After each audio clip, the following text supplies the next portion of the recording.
We go based female and male go into parts. So if you have the female part, you go to the female side. If you have the male part, you go to the male part.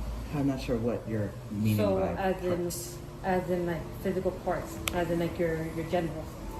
Yes. If you have the woman genital still, you go to the woman's side. And if you have the male genital, a penis, you go to the male side.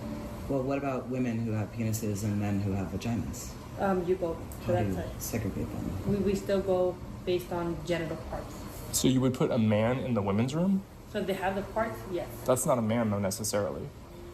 We just go based off the genitals. Where you were with, you're assigned with if the male has the genital part. If you put a man in the women's room, you're going to have huge problems. You can't do that. We have transgender male. They feel totally, if they still have, we're going to talk how it is. If they still have their vagina, they go on the female side, they feel totally comfortable. Because we go based on what they have, on the genital